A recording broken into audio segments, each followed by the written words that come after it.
안녕하십니까. 네. 성찬과 헌금이 참 감사했습니다. 그죠? 예, 우리 또 마음을 다해서 자신의 삶을 나눠준 우리 전경숙 자매도 참 놀랐고, 우리 박정민 자매는, 형제는, 제가 시킨 건 아니고요. 성경 공부할 때 믿음으로 하라고 했는데, 본인이 믿음으로 하고 있는 모습이 참 많이 격려가 되고, 앞으로 그 빵빵빵 써있는 그 금액을 하나님이 채우실 거라 믿고요. 또한 저도 한때 유혹을 들었어요. 좀 가서 콰이트함이라도 해라. 그래서 특별한 감이라도 좀 더 해라. 그런 말도 하려고 했는데 본인이 확신이 있다고 하길래 믿음대로 하라고 했습니다. 네, 많이 격려가 되는 것 같아요. 그죠? 예, 감사합니다. 오늘 설교 제목은요, 베드로가 간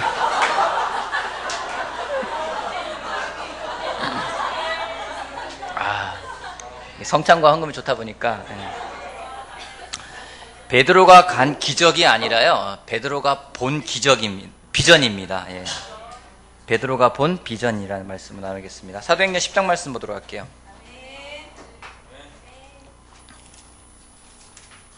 지난주에 고넬료에 대해서 같이 배웠습니다. 고넬료가 규칙적이고 지속적인 기도를 통해서 또 그의 자선행위를 통해서 하나님께서 그를 기억하신다는 말씀을 같이 배워봤습니다.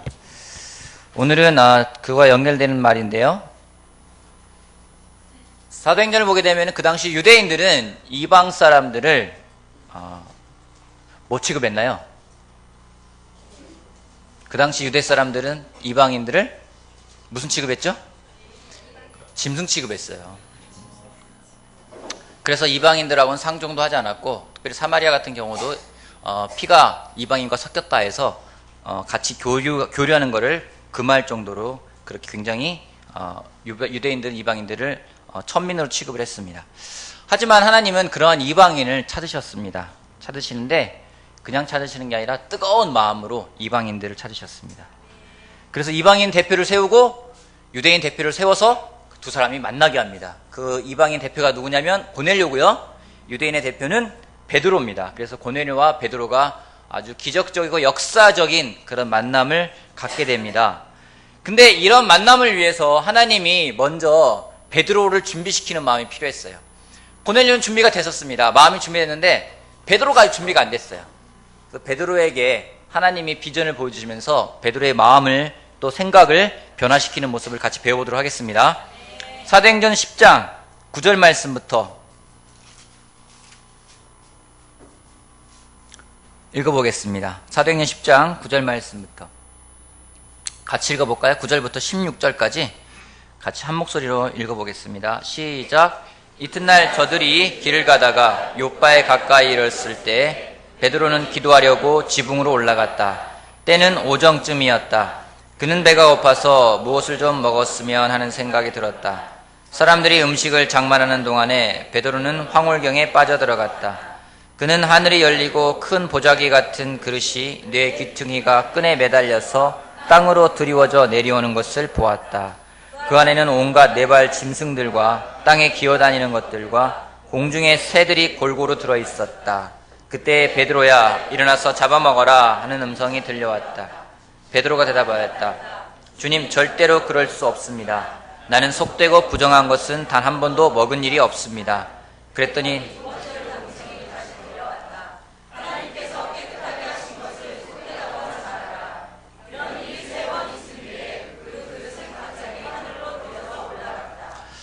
하나님이 베드로에게 환상, 비전을 보여주십니다.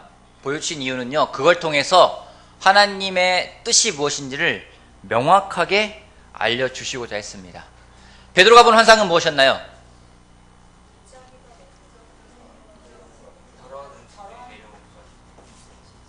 베드로가 본 환상이 뭐예요?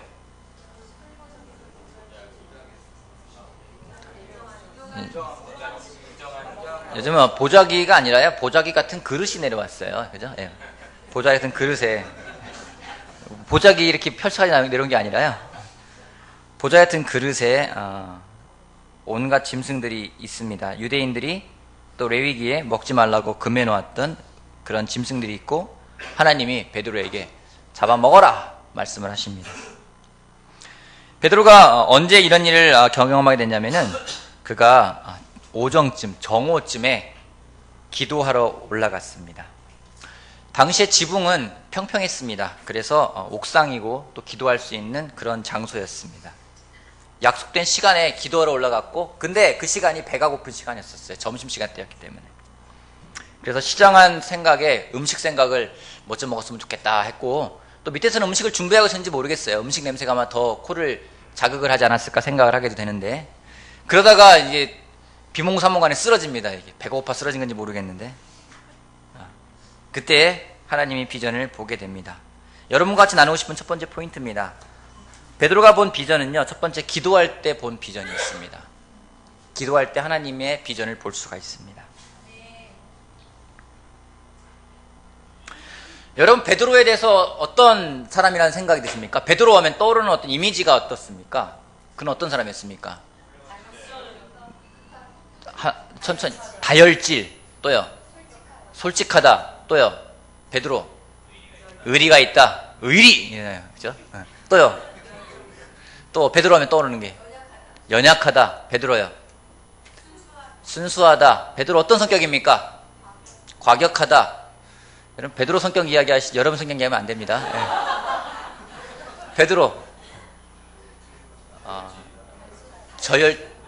다혈질이다. 예. 베드로 그렇죠. 성격 급하고요. 다혈질이고요. 때로는 의리도 있습니다. 순수한 모습도 있고 겁이 많기도 하고 많은 것들이 베드로를 나타내는 말이기도 합니다. 근데 베드로는 기도하는 사람이었습니다. 우리는 베드로의 외적인 것을 많이 봅니다. 근데 베드로는요, 기도라는 사람이었습니다. 그냥 기도하는 게 아니라 규칙적이고 지속적으로 기도하는 사람이었습니다. 베드로가 기도를 할 때 하나님이 베드로에게 비전을 보여주십니다. 베드로가 기도하지 않았다면 그 비전과 환상과 계시를 보기가 힘들었을 거예요. 베드로가 기도하는 시간을 하나님이 이용하십니다. 많은 걸 할 수 있었지만은요, 베드로 역시 고넬료와 똑같이 지속적으로 규칙적으로 기도하는 사람이었습니다. 우리가 예수님을 생각하면은요, 예수님의 많은 부분이 생각납니다. 예수님이 기적을 행하신 부분도 많이 생각납니다. 하지만 예수님 또한 기도하시는 분이었습니다. 5,000명을 먹이는 기적을 행한 다음에 사람들을 돌려보내고 예수님은 산으로 올라가셨어요. 하나님과 기도하고 계세요. 성경의 많은 부분에서 예수님이 이른 새벽에 기도하셨다는 말씀이 나옵니다. 성경에 또한 12명의 사도를 세우기 위해서 예수님은 밤을 새워 기도를 하셔야만 했습니다. 세례를 받으시고 미션을 수행하기 전에 예수님은 40일 동안 광야에서 금식하면서 뭘 하셨을까요? 기도하셨겠죠. 가장 힘든 십자가의 시간에도, 바로 십자가를 직면하는 그 시간에도 땀방울이 핏방울이 되어 떨어질 수 있게끔 예수님은 기도하는 분이었습니다. 그러한 예수님을 닮아가는 베드로는요, 역시 기도하는 사람이었습니다. 지난번에 보았지만 성전에 앉아있는 앉은뱅이를 이렇게 세운 것도 베드로와 요한이 기도하러 성전에 올라갈 때였습니다. 베드로 껄렁껄렁한 것 같고 혈기왕성한 것 같지만요, 베드로 역시 기도하는 사람이었습니다. 베드로뿐만 아니라 사도행전에서 많은 기적을 본 사람들, 많은 비전을 본 사람들은 기도하는 사람이었습니다. 여러분, 바울이 마케도니아에 건너가서 거기에서 처음으로 리디아라는 박물장수, 옷감장수를 만났을 때도 그는 기도처를 찾다가 만난 거예요. 데살로니가 교회를 세우기 위해서도요, 그는 역시 기도처를 찾다가 사람을 만나게 됩니다. 항상 기도하는 가운데 하나님은 일을 하십니다. 사도행전 사람들을 보면은요, 어딜 가든지, 초대교회 있는 사람들은 어딜 가든지 하나님에게 기도하는 사람이었습니다. 우린 때로는요, 하나님이 나를 사용하길 원할 때가 많이 있습니다. 그러면서 열심을 내고요, 능력을 갖추고요, 조건을 갖추고자 원합니다. 하지만 하나님은 기도하는 사람과 함께 일하는 것을 원하십니다. 기도하는 사람, 그 사람은 하나님의 비전을 보는 사람입니다. 그 비전을 볼 때 우리가 꿈을 꿀 수가 있습니다. 비전을 하나님이 보여주시는 겁니다. 그 비전을 본 사람들이 꿈을 꾸게 되는 것입니다. 하나님 비전의 특징 중에 한 가지는 기도하는 사람에게 보여주신다는 것을 우리가 알았으면 합니다. 여러분, 하나님의 비전을 보고 싶습니까? 어디로 가야 될지 여러분 정말 알고 싶습니까? 여러분에 대한 하나님의 계획이 뭔지 알고 싶습니까? 여러분 기도하십시오. 애석하게도 많은 사람들이 비전을 보고 싶어 하는데 기도는 하지 않습니다. 많은 사람들이 열심히 무엇인가를 합니다. 근데 기도는 하지 않습니다. 하지만 정해진 시간에 기도했을 때, 규칙적인 기도를 했을 때 하나님이 놀랍게 하나님의 계획을 보여주는 것을 다시 한번 기억했으면 좋겠습니다. 요즘에 제가 기도하고 있습니다. 비전 2020이라는 주제를 놓고 기도하고 있습니다. 일산체다 그리스도의 교회가 어디로 가야 될지, 일산에 어떤 하나님의 계획이 있는지, 어떤 꿈이 있는지, 어떤 비전이 있는지 보기 위해서 기도하고 있어요. 기도할 때마다 하나님께 얘기하고 있습니다. 하나님, 저에게 하나님의 비전을 보여주십시오. 일산체다 그리스도의 교회가 어디로 가야 됩니까? 이 교회 갖고 있는 하나님의 비전은 무엇입니까? 하나님 보여주십시오. 하나님이 서서히 보여주고 계세요. 일순간에 보여주는 부분도 있는데요, 하나님이 하나씩 하나씩 보여주는 부분도 있습니다. 조만간 여러분 같이 나눌 수 있는 기회가 있을까 생각을 합니다. 여러분, 하나님이 여러분에 대한 비전을 갖고 계세요. 계획을 갖고 계십니다. 기도하는 가운데 그 비전을 볼 수 있는 여러분이 되길 바랍니다. 그냥 기도하는 게 아니에요. 즉흥적으로 오늘 막 빡세게 24시간 기도하고 한 열흘 놀고 이런 게 아니에요. 매일매일 지속적이고 규칙적으로 하나님과 관계를 가져가는 사람, 약속할 수 있습니다. 하나님의 비전을 볼 겁니다. 하나님이 그 사람에게 하나님의 비전을 보여주실 겁니다. 고넬료에게 했듯이, 베드로에게 했듯이, 바울에게 했듯이 그 하나님은 살아서 지금도 우리에게 그런 비전을 보여줄 거라 확신합니다. 아멘. 베드로가 비전을 봅니다.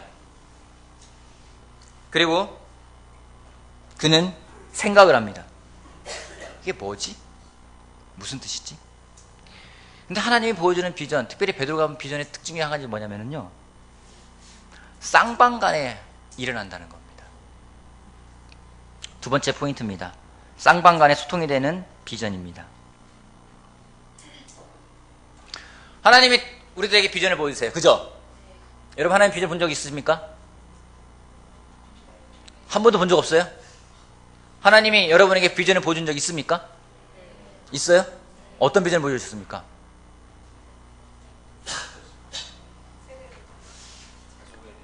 가족에 대한 비전. 또 어떤 비전을 보여주셨습니까? 여러분, 비전 이러면 곤란한데, 하나님 비전을 보여주고 계세요. 우리들에게 꿈을 주십니다. 앞으로 어떻게 성장할지. 여러분, 하나만 더 나눠보도록 할게요. 2020년 되면 일산 제자 그리스도의 교회 현재 팀이 몇 명이 생기는지 아십니까? 앞으로 6년 후입니다. 6년 후면 누구까지 같이 팀이 중학생이 될까요? 지금 7살짜리예요. 7살짜리입니다. 7살이 6년 후면 13살이에요. 맞죠? 7 더하기 6은 13, 맞죠? 네. 그럼 지금 7살부터 지금 초등학교까지 우리가 있는 애들이 몇 명인지 아십니까? 43명이에요. 하나님 보여주는 비전이라서 확신합니다. 2020년에요. 그냥 가만히 있어도, 얘네들이 그냥 교회만 나와도요, 중등부 이상이 43명이에요. 지금 수혜가 몇 살이죠? 아쉽네. 수혜는 아니네. 7살 누가 있나요? 우리 가운데? 효원이, 또요? 예희요? 걔네들이 중학생이 되는 거예요. 얼마 안 남았습니다. 저한테 보여준 비전에서 생각을 해요. 일산의 틴이 필요하다. 2020년에는 그런 틴의 비전이 있다. 하나님 보여주셨어요. 저만 봤나요? 공교롭게도 제가 이 이야기를 하기 전에 먼저 이 이야기하는 사람들이 있었어요. 그래서 그 사람들이 틴에 대해서 준비를 하자고 이야기를 하는 거예요. 비전을 보았기 때문에 꿈이 생기는 거예요.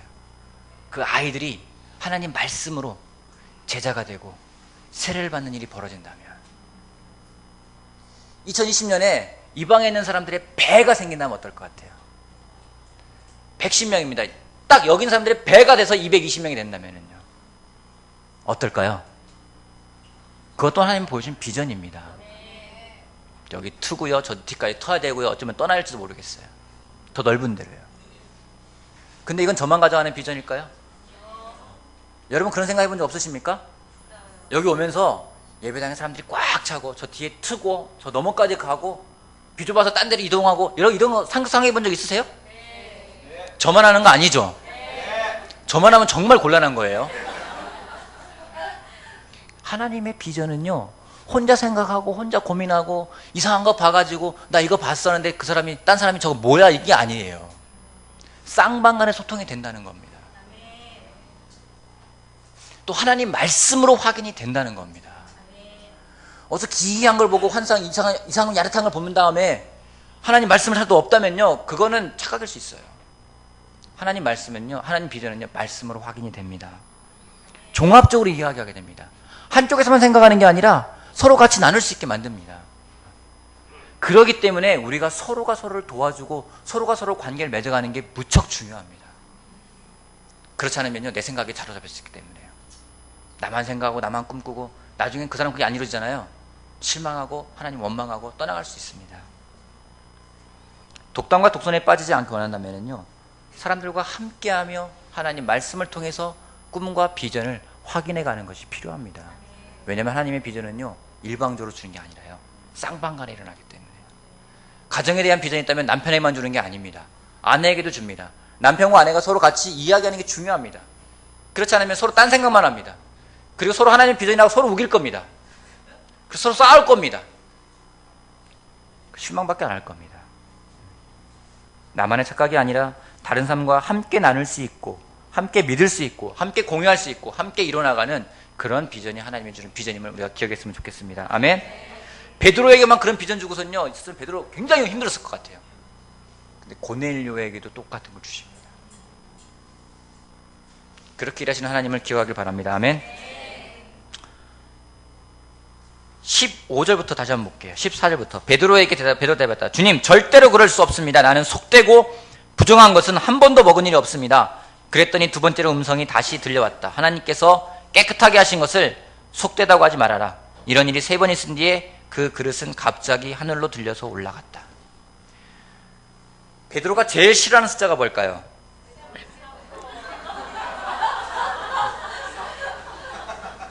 여러분, 우리는 좋아하는 숫자 3입니다. 그래서 뭔가 3세판이란 말을 씁니다. 베드로는 3자를 싫어했을 거예요. 예수님 3번 부인했고요. 그러니까 예수님이 또 와서 네가 날 사랑하냐 3번 물어봤고요. 여기서도 똑같이 3번 해요. 베드로의 고집을 꺾으려면 3번 물어보면 됩니다. 베드로가 본 비전이 무엇인지 하늘이 열렸다는 표현을 써요. 하늘이 열리고 보자기 같은 그릇이 하늘에서 내려왔다고 이야기를 하고 있어요. 요한계시록에 보면 요한대요 4장 1절에서 하늘이 열렸다는 표현을 씁니다. 비전은 하늘이 열리면서 보여지게 되는 겁니다. 근데 보자기 같은 그릇이 내려오고 그 안에는요, 베드로가 상상하지 못했던 것들이 들어있었어요. 유대인들이 싫어하는 짐승들이었습니다. 레위기 11장에 보면 어느 건 먹어야 되고 어느 건 먹지 말아야 될지 명확하게 나와 있습니다. 돼지는 먹으면 안 돼요. 비늘 없는 생선은 먹으면 안 돼요. 지느러미가 없는 생선은 먹으면 안 돼요. 새들도 거의 대부분 못 먹습니다. 못 먹게 하나님 만들어 놨어요. 근데 거기에 그릇에는 그런 게 다 들어있는 거예요. 우리 인간들은 하나님 먹지 말라는 걸 참 좋아하죠. 돼지고기 좋아하고요, 갈치 좋아하고요.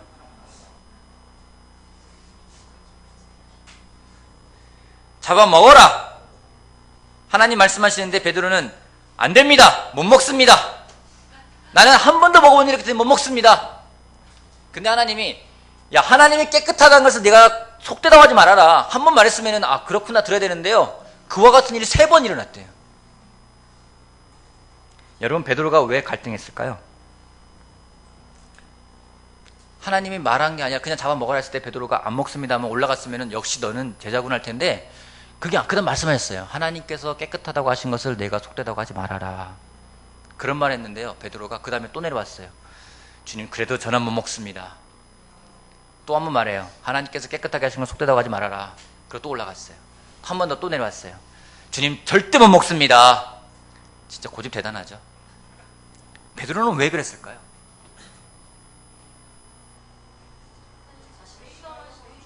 하나님이 자신을 시험하는 줄 알고.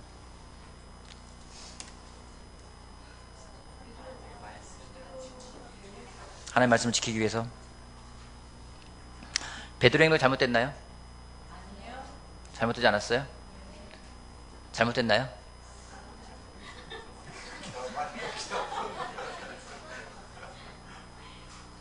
얘는 베드로는 충격을 받았어요. 하나님의 명령에 충격을 받았어요. 하나님 명령하셨어요. 하나님 구역하고 다른데요? 지난번에 먹지 말라고 왜 지금 먹으라고 합니까? 하나님 설명해 주셨어요. 하나님께서 깨끗하다고 하신 것을 네가 속되다고 하지 말라고요. 부정한 짐승은 이방인이었습니다. 더럽다고 생각했습니다. 하지만 하나님은요, 그들도 거룩하게 생각하셨습니다. 구원은 누구를 위한 구원일까요? 정말 모든 사람을 위한 구원입니까? 때로는요, 구원은요, 나만을 위한 구원이라 생각할 때가 있어요. 우리들의 구원인데 때로는 우리들만의 구원일 때가 있습니다. 구원은 일산 제자 그리스도의 교회에 있는 사람들만을 위한 구원일까요? 하나님은 이방에 있는 사람들 이외에도 많은 사람들이 구원받기를 원하고 계십니다. 근데 베드로가 그 마음을 이해 못했어요. 갈등이 생겼어요. 어쩌면 베드로 마음속에 이제는 하나님 말씀하신 것을 떠나서 그게 오래다 보니까 새로운 고정관념이 생기는지도 모르겠습니다. 전통과 관습이 생기는지도 모르겠어요. 실제로 그 당시에는요, 많은 전통이 있고 많은 관습이 있었습니다. 때는 우리가 갖고 있는 전통과 문화가 하나님이 일하는 것을 방해할 때가 있습니다. 여러분, 전통과 문화는 소중한 것이죠. 우리의 것은 소중한 겁니까? 우리 것은 소중한 것이요. 소중합니다. 소중해요. 우리의 문화와 전통은 소중합니다. 하지만 그것이 진리는 아닙니다. 우리가 전통과 문화를 소중히 여기지만 진리와는 구분해야 합니다. 복음은 모든 것을 새롭게 할 수 있습니다. 하나님 말씀은요, 모든 것을 변화시킬 수 있습니다. 여러분 믿으세요? 아까 주일학교에 물어봤는데요, 똑같이 물어볼게요. 결혼하신 분들에게 물어보겠습니다. 자매 여러분, 남편이 변할 걸 믿습니까? 네.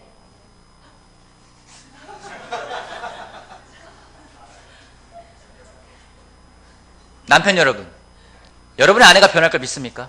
네. 역시 형제들 아멘.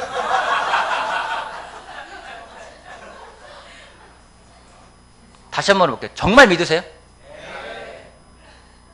아내든 여러분, 남편이 변할 걸 정말 믿으세요? 역시 자매들 작아요, 목소리가. 형제들 책임입니다. 우리가 안 믿어요, 때로는요. 정말 그 생각합니다. 혹자는요, 사람은 변하지 않아라고 얘기합니다. 성경은 그렇게 이야기하지 않습니다. 하나님 말씀은 모든 것을 새롭게 만들 수 있습니다. 지금 정말 변하지 않을 것 같던 사람도요, 하나님 말씀은 그를 변화시킵니다. 아이가 있는 결혼하신 형제자매 여러분, 여러분의 아이가 변할 걸 믿습니까? 믿음이 없을 때도 있죠. 제가 정말 변할까? 그냥 이대로만 커다오 할 때는 그런 마음이 있을지 모르겠어요. 변합니다. 변합니다. 싱글 형제자매 여러분, 여러분이 바라보는 형제가 정말 바뀔 수 있을까요? 네.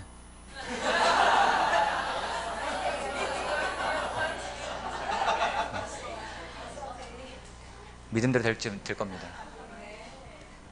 바뀔 거예요. 사람은 바뀌게 되어 있어요.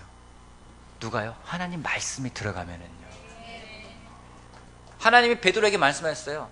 하나님께서 깨끗하다고 하신 것을 내가 속되다고 하지 말라고요. 하나님은요, 그러한 짐승과 그러한 것들이 더러운 것이 아니었었어요.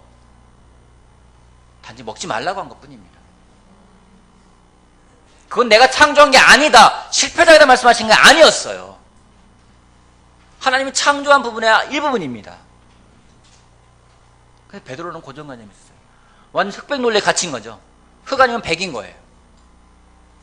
변할 수가 없다, 바뀔 수가 없다. 그런 고정관념이 때로는 하나님이 보여주는 것도 보지 못하게 할 때가 있습니다. 여러분 베드로가 고민합니다. 베드로의 어쩌면 근본적인 믿음이 흔들리는 시간인지 모르겠어요. 베드로가 믿고 있었던 확신했던 것들을 하나님이 흔들어 버리시는 거예요. 여러분 그때 고민되지 않습니까? 여러분 하나님 명령이 하나님의 말씀이 내 생각과 다를 때 여러분 고민하십니까? 고민하지 않습니까? 고민하죠. 갈등하죠. 그 가운데 유혹도 들죠. 왜 아브라함을 믿음의 조상이라고 할까요? 아브라함은 고민하지 않았어요. 하나님이 떠나라, 떠나요. 가라, 가요. 아들 바쳐라, 아침 일찍 일어나서 갑니다. 갈등의 여지가 없어요. 사라는 충격받았어요. 성경학자들 가운데 어떤 사람들은 사라가 죽은 게 아마 그때일 것이다, 충격으로 죽을 것이다 생각하는 사람도 있습니다. 왜요? 100세가 넘어서 나오는 아들을 아버지가 죽이겠다고 데려갔으니까 엄마가 제정신이겠습니까? 근데 아브라함은 고민하지 않았어요. 우리는요, 안정적인 곳에서 믿음을 가져가려 할 때가 있습니다. 하지만 하나님은요, 뿌리를 흔들어 놓으세요. 갈등하게 만드십니다. 고민하게 만드십니다. 그리고 물어보십니다. 내가 믿겠느냐 안 믿겠느냐. 여러분 거기에서 믿음이 생기는 것입니다. 여러분은 일이 생기면은 무엇을 먼저 하십니까? 여러분에게 어려운 문제가 생기면 여러분 뭐부터 하십니까? 친구에게 전화부터 하나요? 솔직히 저는 전화부터 합니다. 주위에 자문부터 구해요. 이건 일이 생겼는데 어떻게 하면 좋지?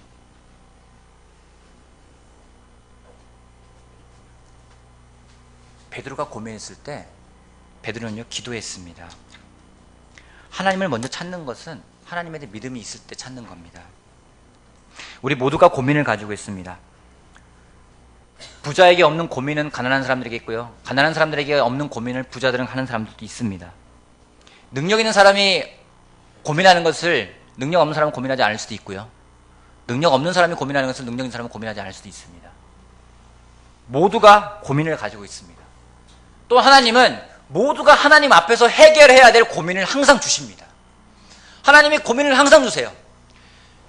제가 제사 생활하면서 단 하루도 하나님 앞에서 고민하지 않아야 될 것들, 하나님 앞에 기도하지 않아야 될 것들을 가지고 산 날이 하나도 없습니다.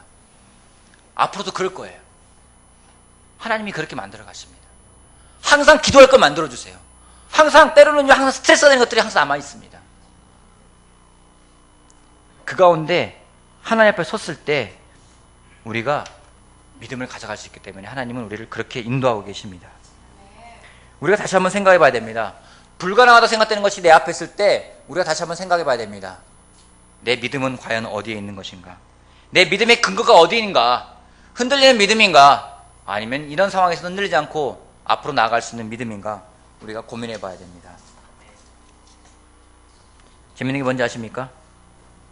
이렇게 갈등할 때 종들이 와요. 하나님이 일하시는 게 참 재밌습니다. 결정적인 순간에 뭔가 이런 일이 납니다. 절묘하지 않습니까? 베드로가 고민하고 뭐지? 이게 뭐지?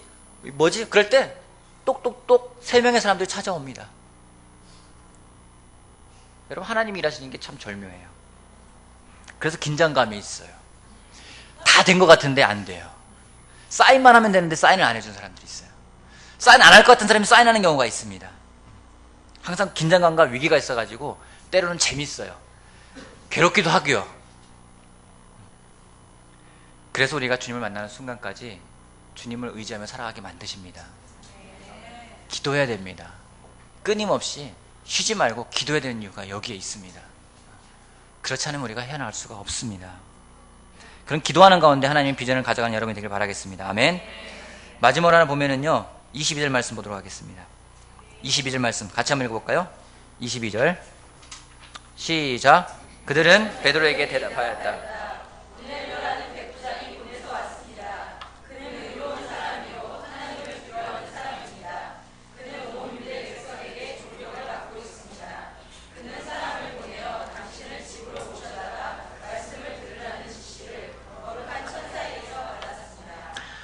종들의 반응이 어떻습니까? 어떤 게 느껴지십니까? 종들의 반응. 베드로가 당신들 누구요? 어떤 일로 왔소? 내가 찾는 사람이요. 무슨 일이요? 종들이 쭈삣쭈삣쭈삣 얘기하나요? 저기 글쎄요, 저희 주인이 가라고 해서 왔는데요. 이러지 않았어요. 고넬료에 대해서 이야기를 합니다. 그는 의로운 사람입니다. 하나님을 두려워하는 사람입니다. 유대 백성의 존경을 받고 있습니다. 사람을 보내어 당신을 집으로 모셔다가 말씀을 들으려고 하고 있습니다. 종들이 자유롭습니다. 자신들이 하는 일에 대해 자부심이 있어요. 우린 종입니다. 우리가 하나님에 대해 그렇게 말하고 있나요? 내 하나님은 의로우신 분이십니다. 내 하나님은 좋으신 분입니다. 사람들을 변화시키는 분이세요. 그분은 우리에게 믿음을 주시는 분입니다. 그런 말을 하고 있나요? 좀 더 나아가서요. 조금 더 현실적으로 돌아와서요. 여러분 직장 상사에게 이런 말 하고 있습니까? 여러분 직장 상사가 누굽니까? 광문선 형제의 바로 위가 누굽니까? 상무님이요. 상무님은 의로운 분이십니다. 상무님은 하나님을 두려워하는 사람입니다. 그런 말 하고 있어요? 아니요. 여러분의 밑에 있는 부하 직원이 여러분에게 그렇게 이야기하고 있습니까? 이제는요, 여러분 밑에 누구 있을 거예요. 그죠? 없어요. 말 따닌 사람도 있어요. 예. 누가 있을 수 있을 거예요. 여러분과 함께하는 사람이 그렇게 이야기한다면요. 남편 여러분, 도전 드리겠습니다. 아내에게 이런 말 듣고 있습니까? 아내에게 이런 말 듣고 있습니까? 태호 형제, 순영 자매가 이렇게 이야기합니까?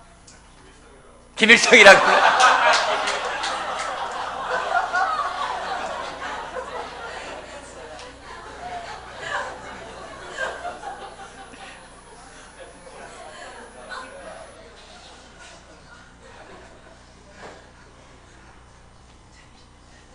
형제 여러분, 자매에게 우리가 이런 말 들어야 됩니다.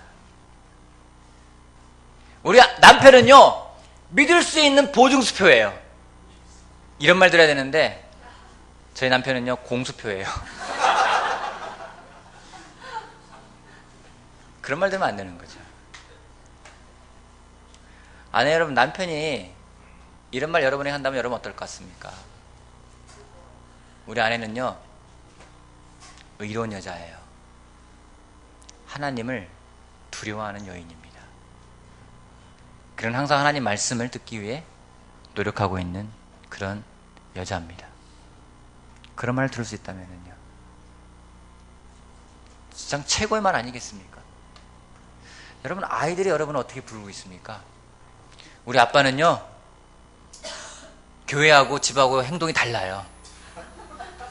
우리 엄마는요, 자매들 만나면 말 상냥하게 하는데요, 저랑 말할 때는 막 뭐라고 해요.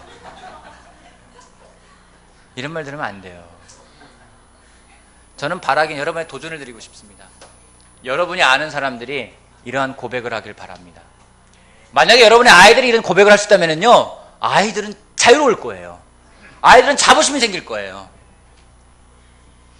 여러분, 저는요, 솔직히 부족함이 굉장히 많은 사람입니다. 솔직히 인정합니다. 근데 감사하게 제 딸이요, 여기에 쓰면은 어쩔 수 없이 유튜브에 뜹니다. 제가 원치 않든. 저희가 아이가 유튜브에서 저희 이름을 검색을 하고 제가 나오는 걸 보면서요, 굉장히 자랑스러워요. 그냥 유튜브에 나왔다는 거 하나만으로. 심지어 뭐까지 이야기하는지 아십니까? 아빠 어디 가해? 우리는 왜 못 나가냐는 거예요. 거기는 영향이 있는 유명인들만 나가는 거 아니까 아빠도 유튜브에 나오잖아, 이러는 거예요. 부끄럽습니다, 때로는. 여기서 성찬하는 형제 여러분, 여러분 유튜브에 여러분 뜹니다. 그때 아이들이 이야기할 수 있어요. 주변 아이들한테 우리 아빠 자랑스러운 아빠야. 우리 엄마 멋쟁이 엄마야. 정말 하나님을 두려워하는 사람들이야. 그런 말을 들을 수 있다면 얼마나 감사하겠습니까? 이 종들의 고백이 우리 아이들의 고백이 되기 바라고, 우리 아내의 고백이 되기 바라고, 우리 남편의 고백이 되기 바라고, 우리 주위에 있는 형제와 자매의 고백이 되길 바라겠습니다. 도전을 드리고 싶어요. 그런 비전을 바라보십시오. 우리 아이가 나한테 그렇게 말하는 비전을 한번 여러분 가져가 보십시오. 그럴 때 아이들은 정말 자유로워질 겁니다. 자부심이 생길 겁니다. 우리 교회에 대해서 마찬가지예요. 여러분 밖에 나와서 일산 제다 그리스도교회 뭐라고 말하고 있습니까? 자랑하고 계십니까? 자부심이 생기세요? 한 명 하면. 어느 교회 다니세요? 그러니까 저 일산 저 구석에요. 조그마한 그 행신동인데 뭐 거기 고양시라고도 하는데 거기에 그냥 6층에 있는 조그마한 교회 다니고 있어요. 그렇게 이야기하고 있습니까? 그렇게 이야기하고 있다면은 제 잘못이에요. 여러분 자랑스러워 하시길 바랍니다. 여러분의 형제에 대해 자랑스러워 하세요. 여러분의 자매에 대해 자랑스러워 하세요. 자랑스러운 사람들 아닙니까? 옆에 사람은 자랑스럽습니까? 한번 봐보세요. 자랑스러우세요? 자기 남편 아내 다 마주 바라보세요. 네. 자, 지금 옆에 자기의 아내가 앉아있거나 자기 옆에 있는 형제에게 말씀해 보십시오. 당신은 자랑스러운 사람입니다.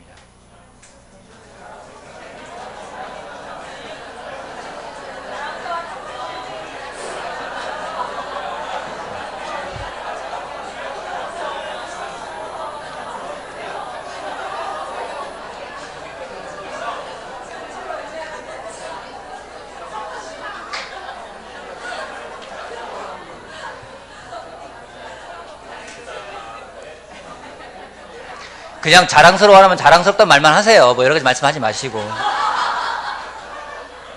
거기다가 뭐 삔이 예쁘다, 너 머리 했니? 물어보지 마시던데요. 여러분, 저는요 일산 제자 그리스도교회가 정말 이런 교회가 되길 바랍니다. 모두가 정말 지속적인 기도를 하는 사람이 되길 바랍니다. 여러분, 우리의 기도가 규칙적이어야 돼요. 정해놓은 시간에 기도하십시오. 새벽이든 낮이든 밤이든 정해진 시간에 기도하는 여러분이 되길 바랍니다. 저도 결정하려고 합니다. 저도 밤이든 아침이든 낮이든 정해진 시간에 기도하려고 합니다.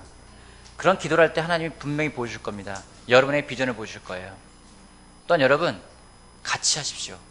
혼자 하는 비전은 비전이 아닙니다. 독단일 수 있고요, 독선일 수 있습니다. 함께 나누고 공유하는 비전이 되길 바랍니다. 그런 비전을 보기 위해서 여러분 고정관념을 깨십시오. 형제에 대한 고정관념, 자매에 대한 고정관념, 아내에 대한 고정관념, 남편에 대한 고정관념을 깨십시오. 하나님은 여러분들을 새롭게 할 수가 있습니다. 그럴 때 우리가 고백할 수 있을 겁니다. 내가 자랑스러워하는 형제입니다. 내가 사랑스러워하고 내가 자랑스럽게 생각하는 자매입니다라는 고백을 할 수 있을 겁니다. 그런 우리 고백을 할 때 아이들 또한 똑같이 고백을 할 겁니다. 내가 사랑하는 아빠, 자랑하는 엄마, 정말 놀라운 엄마 아빠를 뒀다고 이야기할 겁니다. 그런 여러분이 되기를 바라겠습니다. 마치겠습니다.